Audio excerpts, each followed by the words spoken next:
Bien le bonjour Internet. Bienvenue dans la conf, alias la conférence, et aujourd'hui nous allons parler de la relation toxique. Je vais vous expliquer un petit peu le processus et surtout comment s'en sortir. C'est parti.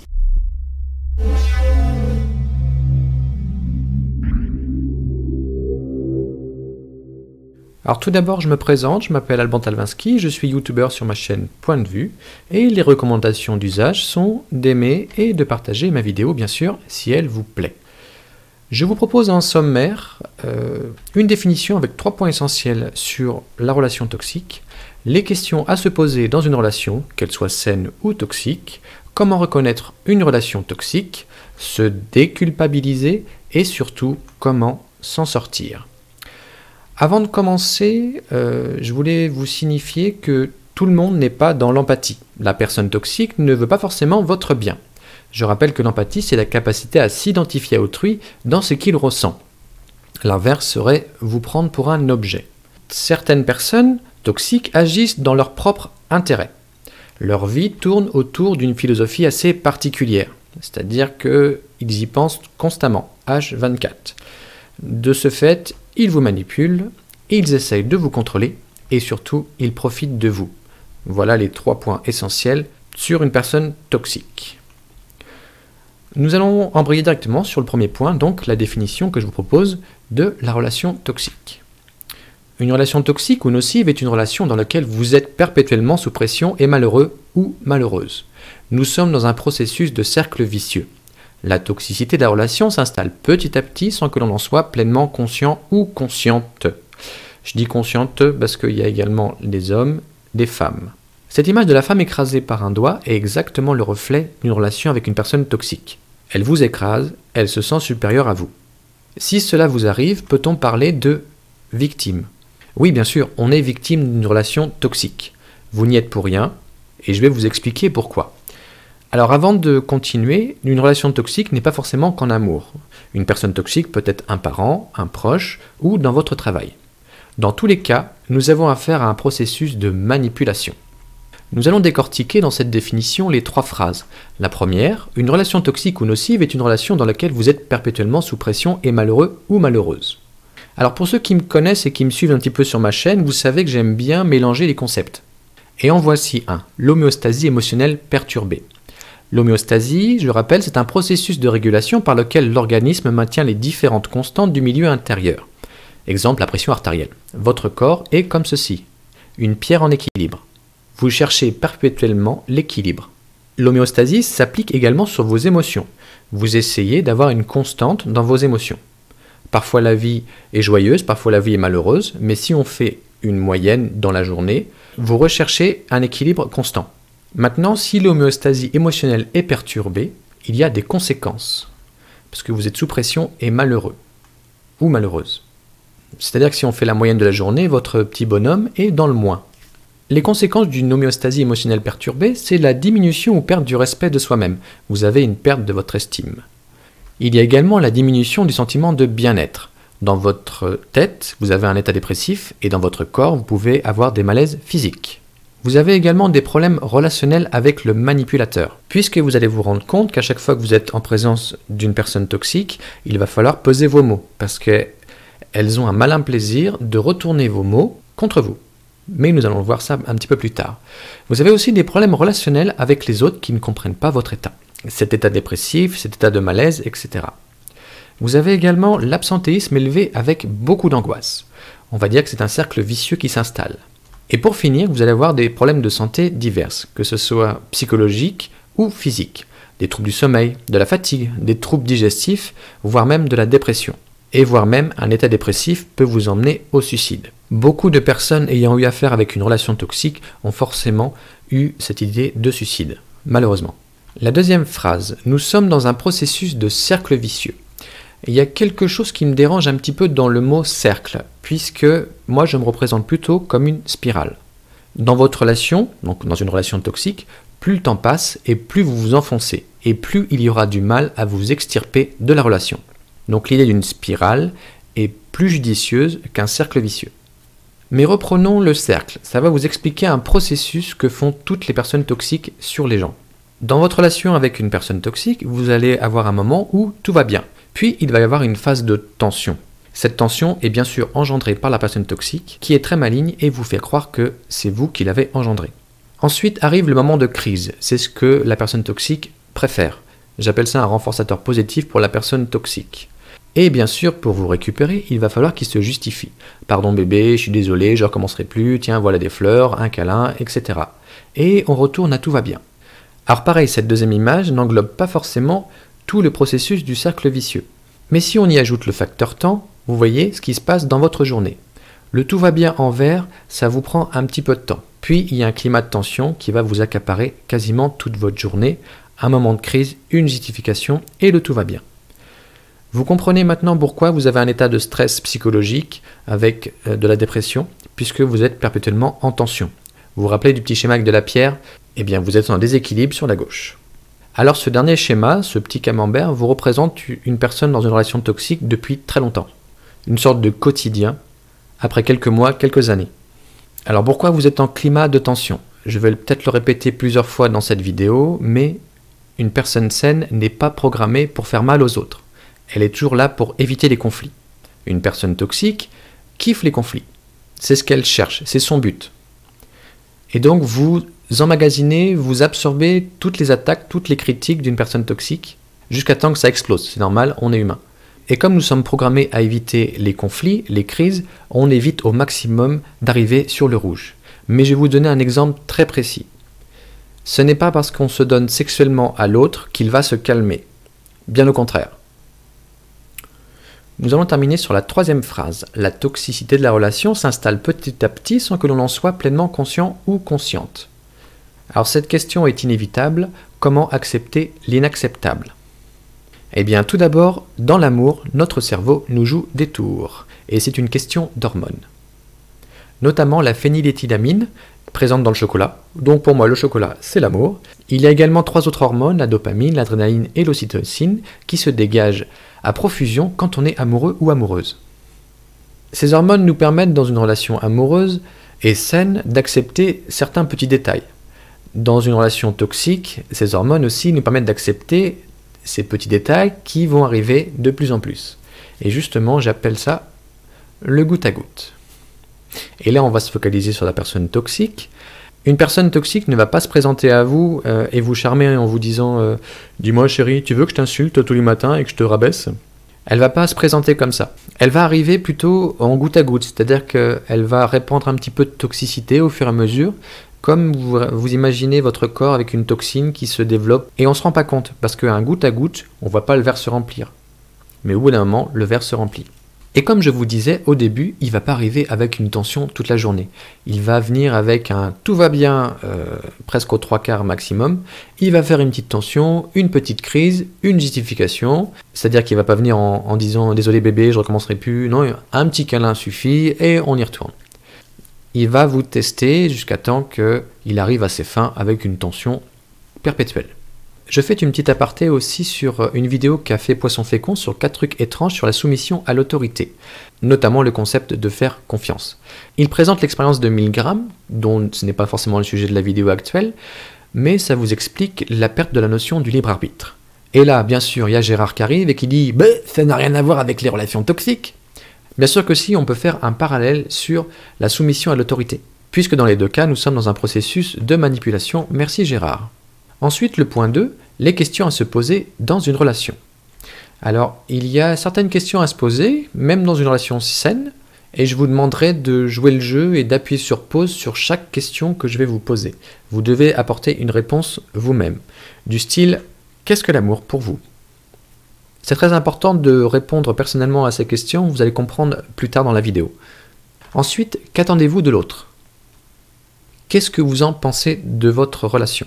Cette question est très importante parce que quand on est engagé dans une relation toxique, on n'a plus la possibilité de penser par soi-même. Cette question fait référence à un dégagement. Vous imaginez vivre une situation et vous vous projetez en troisième personne. Et vous regardez votre relation. Qu'est-ce qui se passe? Est-ce que tout va bien? Et vous, qu'est-ce que vous en pensez? C'est très important. Y a-t-il le respect dans votre relation? Vous sentez-vous utilisé? Est-ce De l'amour dans votre couple. Cette dernière question fait référence à votre première question. Qu'est-ce que l'amour pour vous? Est-ce que vous trouvez un équilibre entre ce que vous pensez de l'amour et ce que vous vivez dans votre couple?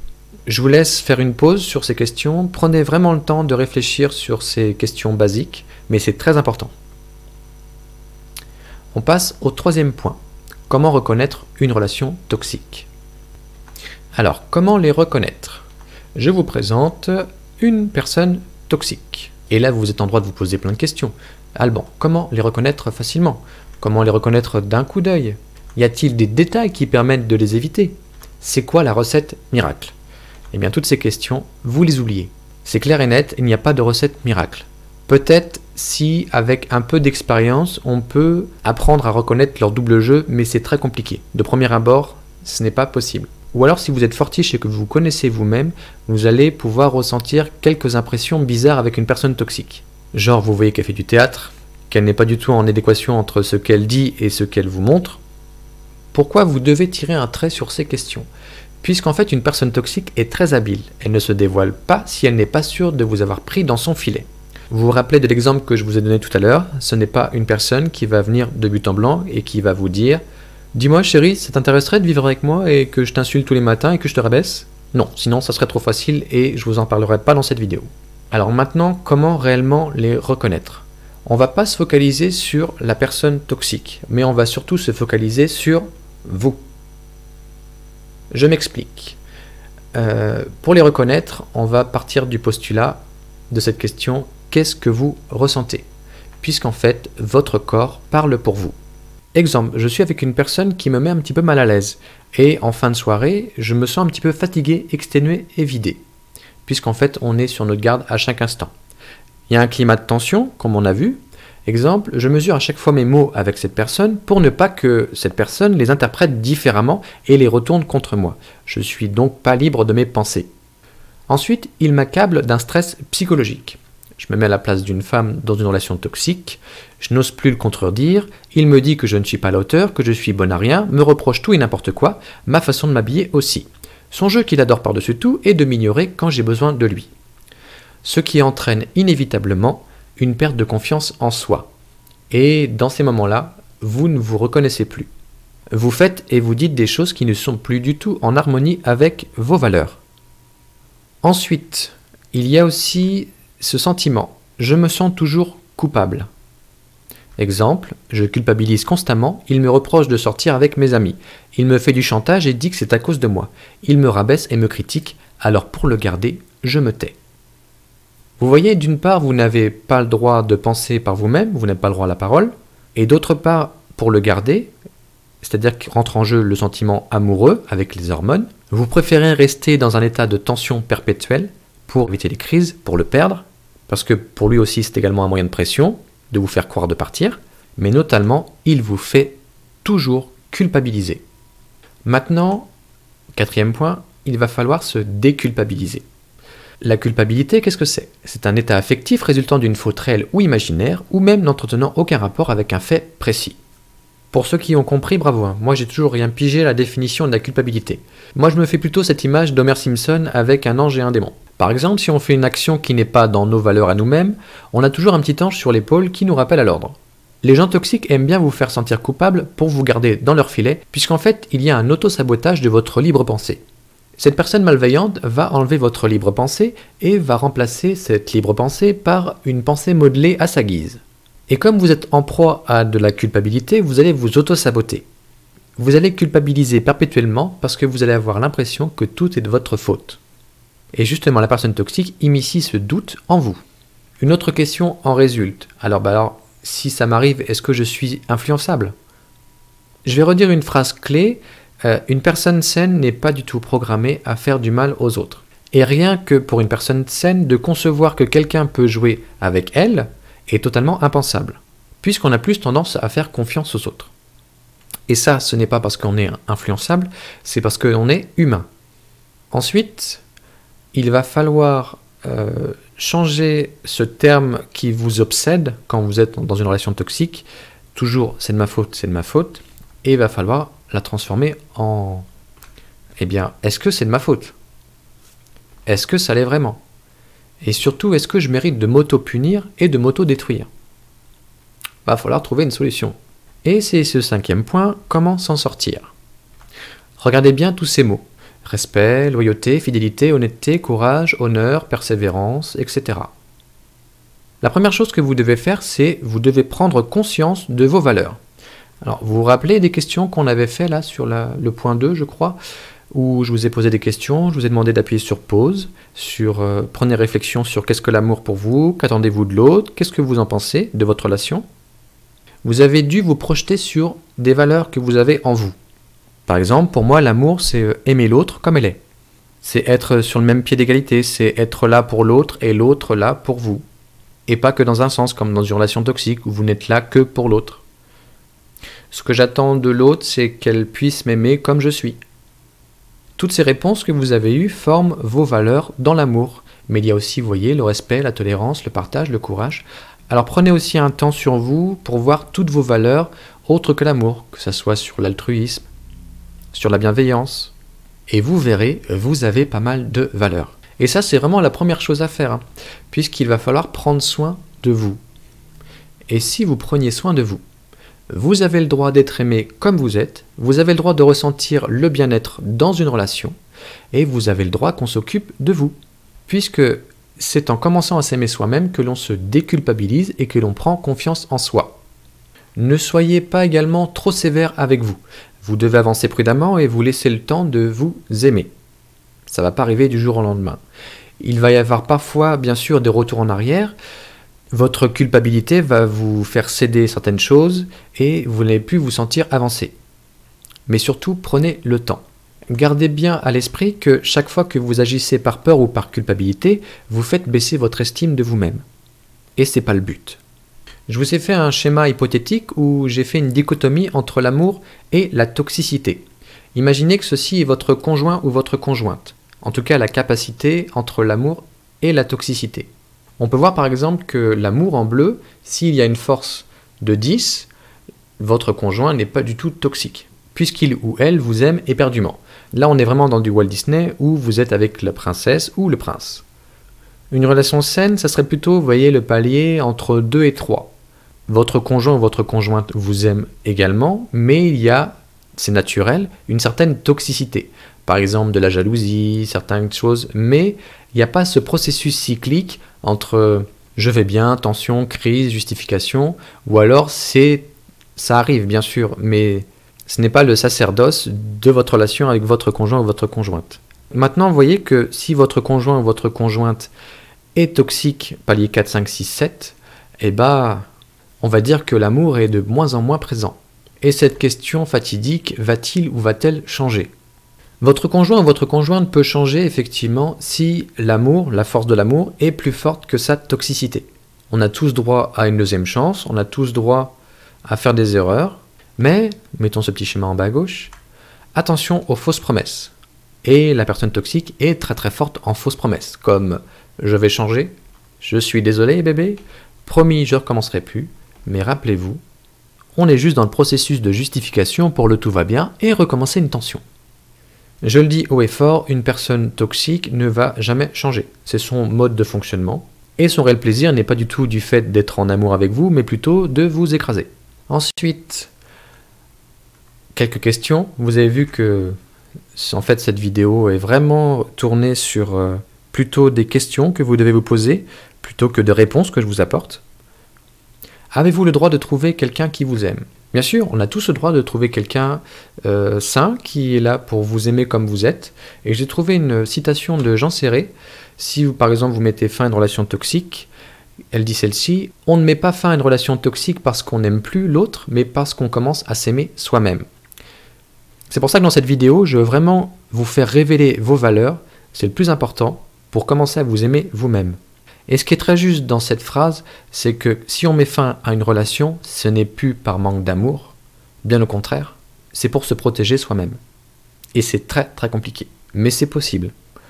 Je résume, retrouvez vos valeurs, surtout les retrouver. Elles ne sont pas perdues, elles sont quelque part. Si vous êtes dans une relation toxique, elles sont toujours là, elles sont enfouies, vous les avez bien protégées. Elles demandent juste à ressortir. Posez-vous les bonnes questions. N'hésitez pas à vous dire si vous voulez quitter la personne, il ou elle est bien pour quelqu'un d'autre, mais moi, elle m'a totalement détruit. Si vous avez décidé également de rompre avec une personne toxique, il va falloir, c'est très très dur, couper tout contact, puisqu'en fait la personne va vous harceler, et c'est clair, en fait elle n'aime pas perdre des objets, et les objets en fait c'est vous. Elle est très attachée à vous comme un gamer est attaché à sa console, enfin en tout cas l'objet. Elle va harceler perpétuellement, elle connaît vos faiblesses, elle va essayer de vous tendre des pièges émotionnels pour que vous puissiez revenir, dans la spirale ou dans le cercle vicieux. Mais voilà, pour moi, la clé pour s'en sortir, c'est retrouver vos valeurs. Et ne me dites surtout pas, j'en ai pas. Et ne me dites surtout pas, j'en ai pas, parce que c'est pas possible. La conf est maintenant terminée et je suis sûr que maintenant vous êtes incollable sur les relations toxiques. Je vous propose également d'aller voir quelques vidéos que j'ai faites, par exemple sur la perversion narcissique, 5 vidéos que je vous propose, ou également des vidéos qui parlent de la surdouance, des hauts potentiels, des précoces, des surdoués, des zèbres. Vous connaissez maintenant aussi les précautions d'usage qui sont d'aimer et de partager ma vidéo, et moi je vous dis à très vite.